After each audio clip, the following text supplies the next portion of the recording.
Olá, turma. Espero que sejam todos bem, que tenham passado uma ótima semana, que já está chegando ao fim, né?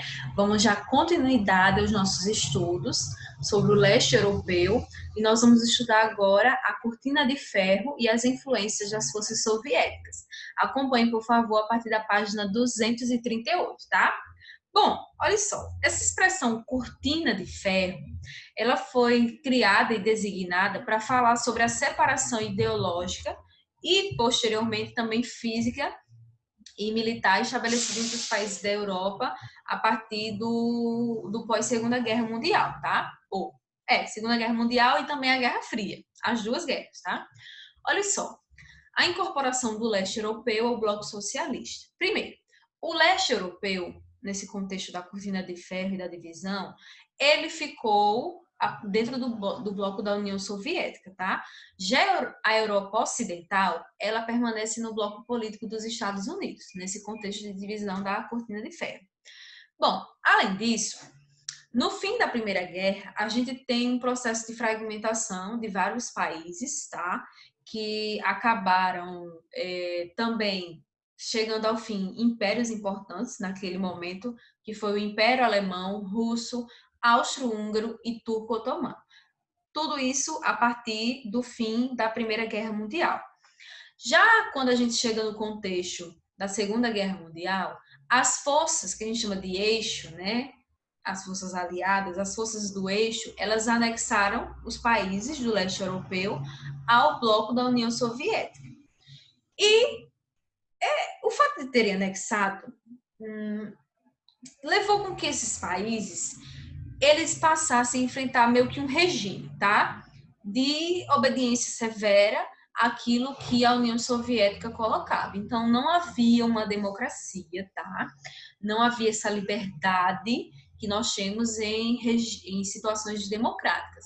No regime da União Soviética, os países que estavam anexos, né, esses países do leste europeu, eles obedeciam totalmente à União Soviética. Tinham que obedecer, na verdade, né?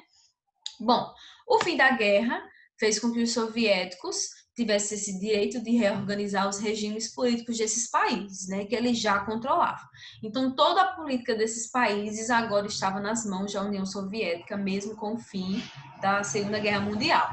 Só que há dois exemplos, que é a Albânia e a Iugoslávia, que fizeram suas próprias reestruturações, tá? A Albânia e a Iugoslávia, dentro desse contexto do regime soviético, eles têm a sua própria autonomia. A Albânia, ela decide estabelecer uma aliança com o governo de Stalin, que se tornou parte do bloco soviético, e a Iugoslávia, apesar de estar no regime socialista, decidiu manter-se um pouco mais distante dos soviéticos e por isso também não fez parte do bloco, tá? Bom, Alemanha por trás da cortina de ferro, página 240. Com a derrota na guerra, a Alemanha foi dividida em 4 áreas de ocupação dos grandes impérios, não, desculpa, pensei em impérios, ia falar, mas não é impérios, é superpotências, tá? Das superpotências no momento, que eram os Estados Unidos, a França, o Reino Unido e a União Soviética. Então, ela foi dividida literalmente, né, a sua organização política, econômica e social entre esses 4 potências. Só que a gente também tem uma divisão física que foi criada através da construção do Muro de Berlim, que tiveram impactos na organização geopolítica daquele espaço geográfico. Então, o Muro de Berlim, essa foto aí é uma foto clássica, né? Ele foi construído para dividir a Alemanha também, né, a cidade de Berlim, entre dois sistemas diferentes, né? Dois sistemas políticos, econômicos e sociais diferentes. Então, a Alemanha, nesse contexto, ela está totalmente fragmentada, no contexto do estabelecimento da cortina de ferro, tá? As estratégias de coesão do bloco soviético. Bom, a União Soviética controla nesse contexto, nesse momento, o leste europeu e o leste da Alemanha. Ela se torna um país multiétnico, tá?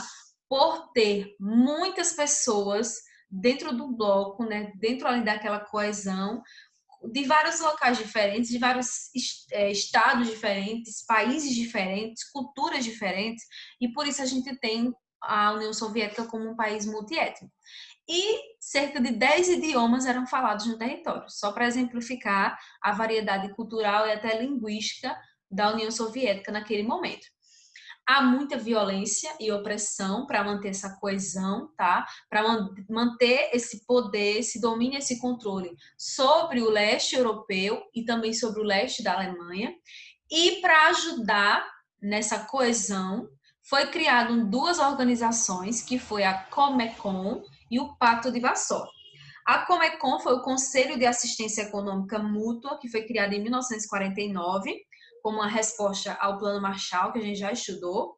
E o Pacto de Varsóvia é um acordo militar que foi criado em 1955, em resposta ao fortalecimento da OTAN na região, para manter esse poder soviético sobre o bloco, e o Pacto de Varsóvia permitia várias agressões militares, inclusive. Bom, o sistema de partido único e a planificação da economia.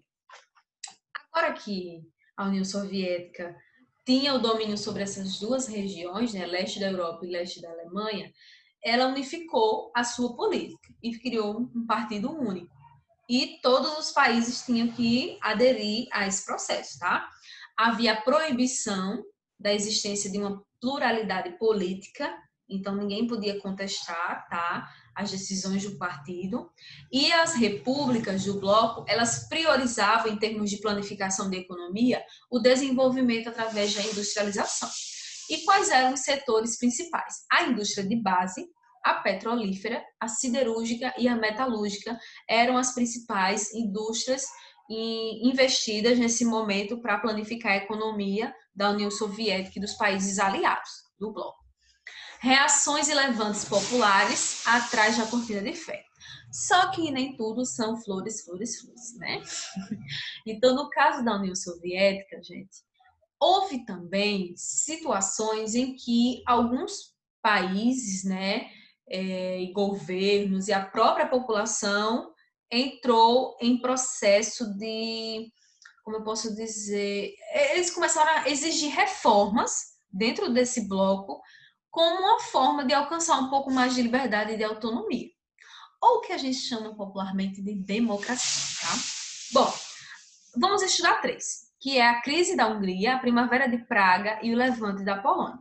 Acompanhe, por favor, a partir da página 242. Olha só, a crise da Hungria, ela aconteceu em 1956. O governo húngaro, na época, era liderado pelo primeiro-ministro Imre Nagy, que iniciou um processo de reformas e adotou várias práticas liberais que iam contra o modelo e o regime soviético, como, por exemplo, a centralização econômica que era imposta pelo regime, né? Então, houve aí, com o apoio do primeiro-ministro, né, essa tentativa de ter uma liberação maior da economia. A população, ela foi às ruas para apoiar essa proposta de democratização, tá? E esse fim de subordinação a Moscou, e a criação de um socialismo que era propriamente húngaro, né? Era o que eles queriam, um socialismo mais pautado nos interesses da população húngara.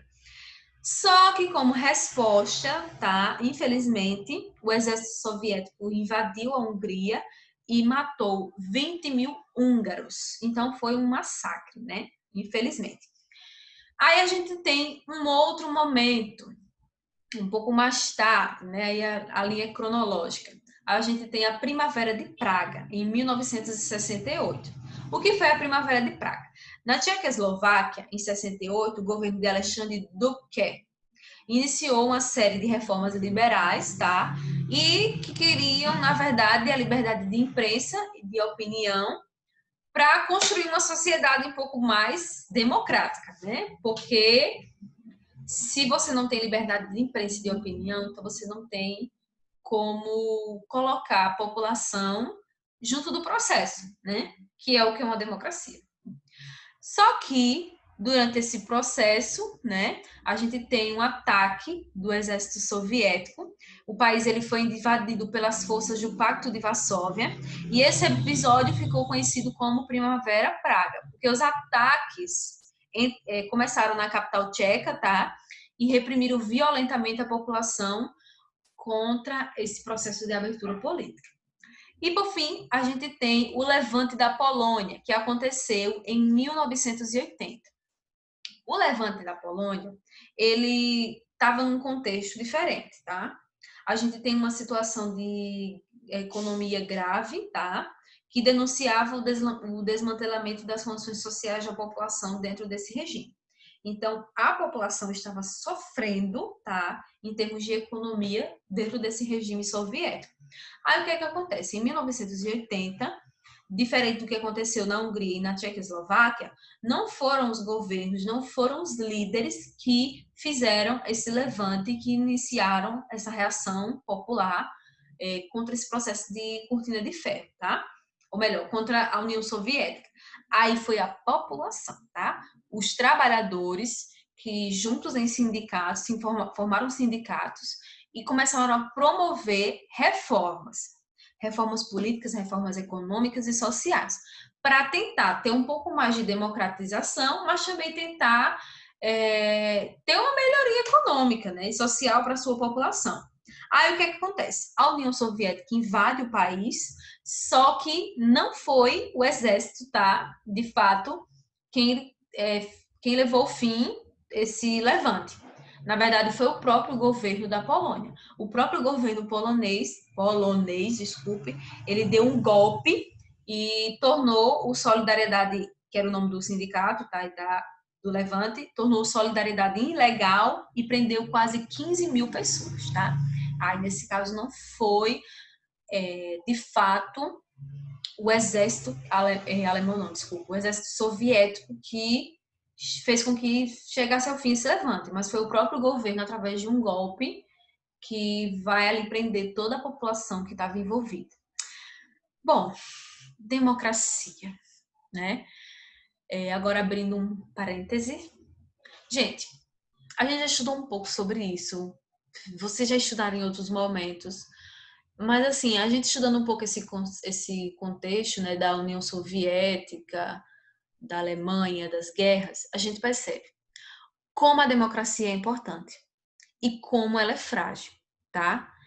Nesse período, as democracias, elas chegaram ao fim através de regimes extremamente violentos.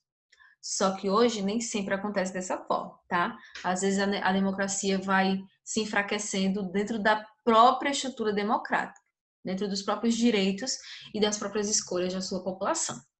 Mas vale estudar um pouquinho da história e da geografia desses países e desses contextos, né, sociais e políticos de guerra para entender um pouquinho como é que funcionam as estruturas políticas e sociais do mundo. Essa foi a nossa aula, espero que vocês tenham gostado, tá? Na próxima semana, talvez a gente consiga concluir esse capítulo, ainda tem mais alguns tópicos, algumas coisas para a gente discutir, mas esta semana vocês vão responder as atividades específicas desse tópico, que são o exercício de aplicação e o proposto da página 258 e 259, tá? 258, 259, exercícios de aplicação e proposto. É da questão 1 à questão 5. Envia para mim pelo Google Classroom, como a gente sempre tem feito. Espero que vocês tenham gostado da aula. Fiquem com Deus. Um abraço a todos e hasta la vista.